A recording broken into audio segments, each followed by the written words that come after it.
ये पुष्प देख रहे हैं आप, है ना सुंदर? क्योंकि आपने इन्हें देखा है। इसी प्रकार जब प्रेम की बात आती है, लोग किसी का मुख स्मरण कर लेते हैं। ऐसी आंखें, वैसी मुस्कान, तिरछी भ्रूकुटी, घने केश, पर क्या यही प्रेम का अस्तित्व है? नहीं, ये उस शरीर का अस्तित्व है जिसे हमारी आंखों ने देखा और हमने स्वीकार कर लिया। परंतु प्रेम भिन्न है। प्रेम उस वायु की भांति है जो हमें दिखाई नहीं देता, किंतु वही हमें जीवन देता है।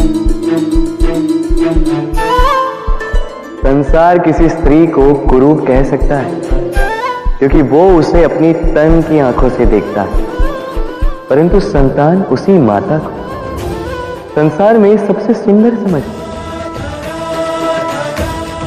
क्योंकि वो भाव से जुड़े।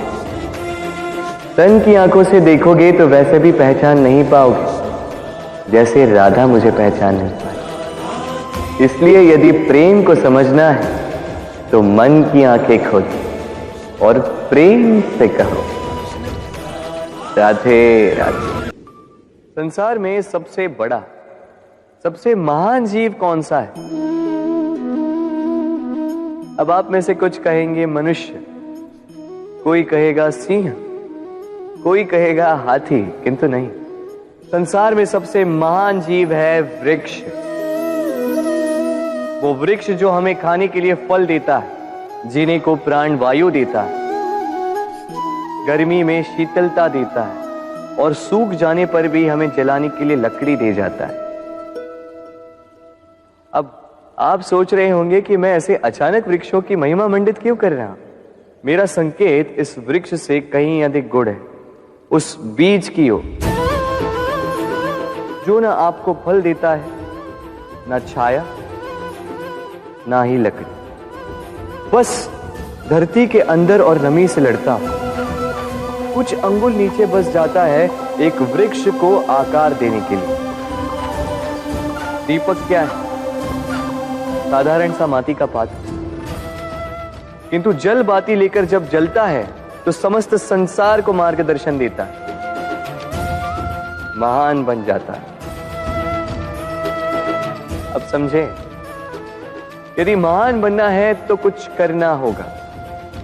कोई अंतर नहीं पड़ता कि आप छोटे हैं या बड़े, कुछ करेंगे तो कुछ बनेंगे। आप चलना प्रारंभ कीजिए, कहीं ना कहीं तो पहुंचेंगे। निश्चल बैठने वालों का कभी कुछ नहीं होता। स्मरण रखिएगा, कुछ आरंभ करने के लिए महान होना आवश्यक नहीं है, किंतु महान होने के लिए कुछ आरंभ करना अति आवश्यक है। राधे राधे।